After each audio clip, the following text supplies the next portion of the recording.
मैंने जब कोई गलती की ही नहीं तो मैं क्यों माफ़ी मांगूं विनोद। तुम्हारे माता पिता के ईगो को संतुष्ट करने का सारा ठेका मैंने नहीं ले रखा। संगीता गुस्से में बोली। थोड़ा झुक जाओगी तो कोई कमर में मोच नहीं आ जाएगी तुम्हारे। तुम भी बस अपनी नाक ऊंची रखना चाहती हो। बड़े बुजुर्ग हैं, अगर तुम्हारे माफ़ी मांगने से संतुष्ट हो जाते हैं तो हर्ज क्या है। विनोद ने कहा। ऐसी कैसी संतुष्टि जो अपने ही घर की बहू को सबके सामने जलील करके मिलती है। पहले तो सिर्फ गलती करते थे और मुझे ही कसूरवार ठहराते थे, पर तब मैं उनके ताने चुपचाप सुन लेती थी। लेकिन अब चोरी का इल्ज़ाम भी, और तुम कह रहे हो कि जो कसूर मैंने किया ही नहीं उसके लिए माफ़ी मांगूं। जब मैंने चोरी की ही नहीं तो मैं क्यों माफ़ी मांगूं। जब मैंने गलती की ही नहीं है तो माफ़ी मांगने पर मैं ही गलत साबित हो जाऊंगी। नहीं, मैं माफ़ी नहीं मांगूंगी। संगीता उसे समझाने की कोशिश करते हुए बोली। तो यह तुम्हारा आखिरी फैसला है। विनोद उससे सवाल किया। हाँ, यही मेरा आखिरी फैसला है, संगीता ने दृढ़ होकर कहा। तो ठीक है, अब जो होगा तुम अकेले ही भुगतो उसे, मैं उसमें तुम्हारे साथ नहीं हूँ, कहकर विनोद गुस्से में जोर से दरवाजा पटकता हुआ कमरे के बाहर निकल गया। संगीता ने उसे रोकने की कोशिश भी नहीं की। पता है कि बाहर जाकर उसके माता पिता को फोन लगाया जाएगा, पर वो भी तैयार थी। संगीता की विनोद से शादी हुए 3 महीने ही हुए थे। ससुराल में विनोद और संगीता के अलावा सास ससुर, देवर रमेश और ननद रितु थी। लेकिन इन तीनों महीनों में सासू माँ ने संगीता की नाक में दम करके रख दिया। बात कुछ भी नहीं थी, वही छोटे मोटे किस्से हैं जहाँ ससुराल शास्त्र के अनुसार हमेशा गलती बहू नामक प्राणी की ही होती है। अब सासू माँ गैस पर खुद ही दूध रखकर भूल जाती हैं, लेकिन जब दूध उफन जाता है तो उसके लिए बहू को ही गलत ठहराया जाता है। अब भला बहू को कमरे में कैसे पता चले कि सासू माँ रसोई में दूध रखकर छोड़ चुकी हैं। पूरे परिवार को सारे काम हाल में ही करने हैं। अब हॉल बिखरेगा नहीं तो और क्या होगा। फिर जब कोई मेहमान अचानक से आ जाए तो बहू को ही 10 ताने सुनाए जाते हैं कि इसे साफ सफाई का बिल्कुल भी चाव ही नहीं है। पूरा घर बिखरा रहता है। 2-3 बार संगीता ने विनोद से कहा भी, लेकिन विनोद यही समझाता कि माँ को भूलने की आदत है, ध्यान मत दिया करो। लेकिन आज सासू माँ की आदत थी, वो कोई भी सामान रखकर भूल जाती हैं और उसके बाद घर में हंगामा कर देती थी। पहले तक तो यही बोलती थी कि पता नहीं मेरा सामान कहाँ कहाँ रख देते हो, लेकिन आज 100 रुपये की क्या औकात। उसके पीछे अपनी ही बहू पर चोरी का इल्ज़ाम लगा दिया और ससुर जी ने भी इस चीज़ में अपनी पत्नी को समझाने की जगह उनका साथ दिया। हुआ यूँ कि आज मौसी सास घर पर आई थी, उनके साथ उनकी बहू भी थी। तो रिवाज के अनुसार मौसी की बहू ने सासू माँ के हाथ में 100 रुपये रखे और उनके पैर दबाए। उसके बाद सब लोग बातचीत करने बैठ गए। 2-3 घंटे रुककर मौसी अपनी बहू के साथ रवाना हो गई। शाम को बाहर चाट वाला आया तो रितु ने सासू माँ से पैसे मांगे। आलस के मारे सासू माँ अपने कमरे तक नहीं गई और वहीं 100 रुपये का नोट ढूंढने लगी जो मौसी सास की बहू देकर गई थी।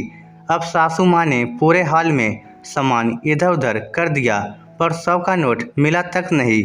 विनोद भी घर आ चुका था। देखा तो पूरा हाल बिखरा पड़ा था। क्या हुआ माँ, क्या ढूंढ रही हो। अरे तेरी मौसी आई थी तो उनकी बहू ने मुझे 100 रुपये का नोट दिया था, पता नहीं कहाँ गया। तभी ससुर जी ने कहा, अरे शाम को तो संगीता ने यहाँ झाड़ू भी लगा दी, अब हॉल में कहाँ 100 का नोट होगा। अब सासू माँ के शक की सुई सीधे संगीता की तरफ। ऐसे में काम करती हुई संगीता को बाहर बुलाया गया। क्या हुआ माँ जी, मेरा 100 का नोट कहाँ है। जी कौन सा 100 का नोट, वही जो तूने चुराया है। सुनकर संगीता सख्ते में आ गई। मैंने कौन सा नोट चुराया है और भला मैं ऐसा क्यों करने लगी। आज तक इस घर में कोई चीज़ इधर से उधर नहीं हुई। तेरे आने के बाद ही नोट गुमा है तो इसका मतलब हम क्या समझेंगे। और वैसे भी शाम को हॉल की सफाई तूने ही की थी। ये क्या कह रही हैं आप? भला 100 रुपये की नोट की औकात क्या है जिसे मैं चुराने लगी? जिसकी नीयत खराब होती है वह कुछ भी कर सकता है। तुम तो 100 रुपये की बात कर रही हो, लोग तो 5-10 रुपये भी चुरा लेते हैं। अब की बार ससुर जी ने कहा, देख बहू, तू मेरा 100 का नोट चुपचाप लौटा दे और माफ़ी मांग ले। हम तुझे कुछ नहीं कहेंगे, लेकिन अगर तूने माफ़ी नहीं मांगी तो तेरे माता पिता को भी यहीं बुला लेंगे। फिर वह देंगे तेरी तरफ से जवाब। जब मैंने चोरी नहीं की तो मैं क्यों माफ़ी मांगूं? अब की बार संगीता भी अड़ गई और अपने कमरे में चली गई। पीछे पीछे विनोद भी कमरे में आया और संगीता को माफ़ी मांगने के लिए कहने लगा।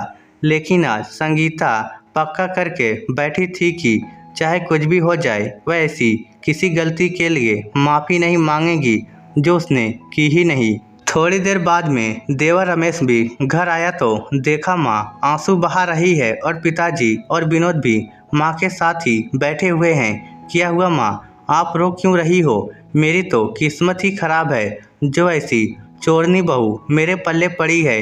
क्या हुआ माँ, बताओ तो सही। तब माँ ने रोते रोते सारा किस्सा रमेश को कह सुनाया। सुनकर रमेश भी सकते में आ गया। कैसी बात कर रही हो माँ, आप ऐसे कैसे भाभी पर इल्ज़ाम लगा सकती हो? तू क्यों? तेरी भाभी का ही पक्ष ले रहा है? अरे चोरनी है एक नंबर की। आज तक इस घर का सामान इधर से उधर नहीं हुआ और इसने आते ही अपना रंग दिखा दिया। बस करो माँ, जो भी मुंह में आ रहा है बोले जा रही हो।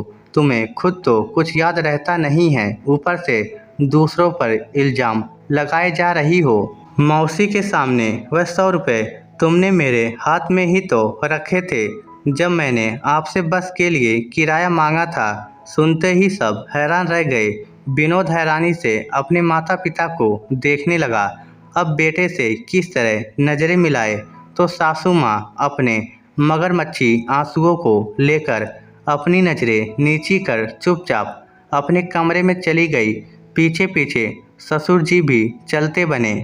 लेकिन दोनों में से किसी एक बंदे से भी ऐसा नहीं है कि उठ कर के संगीता से माफ़ी तो मांग ले। विनोद उठकर संगीता के पास कमरे में गया और उसने अपने किए पर शर्मिंदा होते हुए संगीता से माफ़ी मांग ली। हाँ, इस वाक़ये के बाद इतना तो है कि अब विनोद एकदम से अपनी माँ की बात पर विश्वास नहीं करता। पहले संगीता को भी सुनता है, उसके बाद ही किसी निर्णय पर पहुंचता है। लेकिन एक टीस हमेशा संगीता के मन में रह गई कि अपनी मां के भुलक्कड़ स्वभाव को जानने के बावजूद भी विनोद ने उस पर विश्वास नहीं किया। इस स्टोरी को लेकर आपकी क्या राय है? नीचे कमेंट करके हमें ज़रूर बताइएगा। धन्यवाद।